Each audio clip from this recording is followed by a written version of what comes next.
my name is Savannah, and today I'll be covering entertainment. In a headline no one saw coming, pop star Katy Perry and former Canadian Prime Minister Justin Trudeau have made their relationship official. After months of quiet siding, from Montreal dinners to yacht getaways, the pair went public this weekend at Katy Perry's birthday celebration in Paris. Both Perry and Trudeau have had very eventful years, with Katy Perry's much-mocked space trip and Trudeau's recent resignation having kept them in the spotlight. Now, the unexpected duo seems to be turning political headlines into pop culture buzz. Social media is already calling it the most diplomatic duo of the decade. Thank you. Hi, I'm Vio, and I'm reporting on sports news. Hassan Al-Haydos is a soccer player from Qatar, and he helped Qatar qualify for the World Cup in 2026. With this celebration, he announced that he is funding a school in Gaza. Gaza has had almost every building burned and bombed due to the ongoing genocide in Israel. So his action to fund a school is very meaningful and impactful. I believe that more athletes with fame like him, should be more empathetic and show care for ongoing issues. My name is Trinity, and I'll be reporting for social justice. The National Association of Social Workers is calling for a reform of Alameda County's child welfare. A state audit found that risk referrals and investigations were either delayed or not initiated at all. An audit done in 2021 also found that LA County had failed to adequately protect children. In November of 2025, a conference will be held to work towards a reform of the child welfare system. I think that this is an important reform as these children are extremely vulnerable and thus need to be protected. Thank you. I'm Harley, and this is education. So a federal judge in Oregon has blocked the Trump administration in its attempt to cut funding for sexual education regarding sexual orientations and gender diversity. It's a part of a lawsuit with 16 other states, and DC, against the Health and Human Services Department, with the complaint saying the administration is trying to rewrite sexual health to exclude entire categories of students, primarily focusing on transgender students and gender diverse youth. California has already had $12 million stripped in funding in August due to this issue. This lawsuit is heartbreaking, and it honestly scares me for my own future as a transgender kid. Thank you. Hi, my name is Savannah, and today I'll be covering politics. House Speaker Mike Johnson says he's spoken with President Trump about the constriction of the Constitution on serving a third term. He's confirmed there is no actual path forward for it.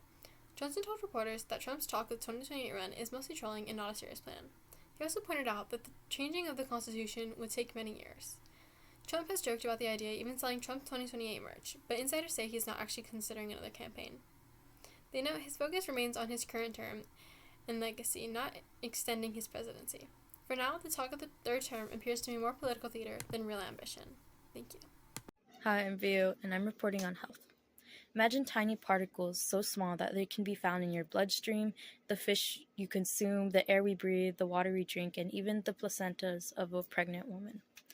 These tiny particles are also known as microplastics and have been considered as the silent polluter of our bodies in the science world. With 20 years of research, scientists have found that microplastics result in altered metabolism, reproductive endocrine disruptors, and neurotoxins. Although the long-term side effects of microplastics are still being studied, scientists are extremely concerned for the fetuses that have been exposed to microplastics.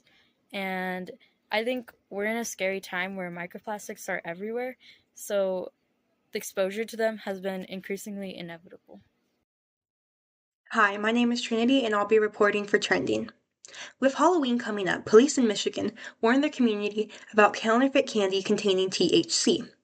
Delta-9 tetrahydrocannabinol is a psychoactive compound found in cannabis. Police in Arkansas also warned families to carefully inspect their candy, as the counterfeit candy can go easily unnoticed by young children. Police say to be on the lookout for things such as odd odors or symbols. In my opinion, parents should be cautious but should not feel deterred from trick-or-treating. Let's hear what other people have to say. Thank you.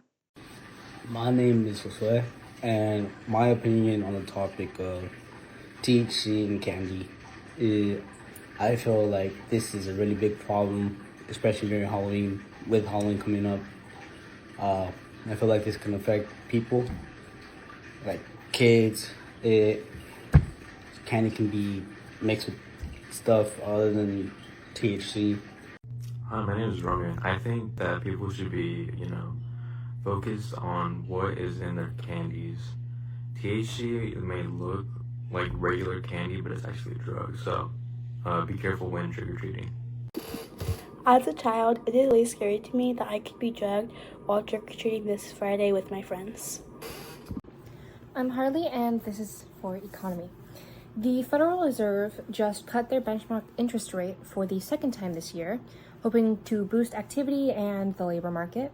This is due to the slowing of the job market as inflation continues to grow. Several major companies have announced thousands of job cuts this year, with the government shutdown also weighing heavily due to funding deadlines and federal workers' salaries being set to hit this week. This is hurting many innocent people, and I hope the Congress ends their stalemate soon. I'm Harley, and this is the weather. So recently, the Caribbean has been completely and utterly devastated by the catastrophic Hurricane Melissa, with at least 31 deaths over Jamaica, Haiti, and the Dominican Republic. It is down 77% of Jamaica's power, making rescue efforts difficult, with much of southern Jamaica being basically unattainable. This devastating event is heartbreaking, near obliterating many towns, such as Black River in Jamaica. It's currently heading toward Bermuda and is completely unprecedented. It is horrific, and I hope relief efforts can increase soon.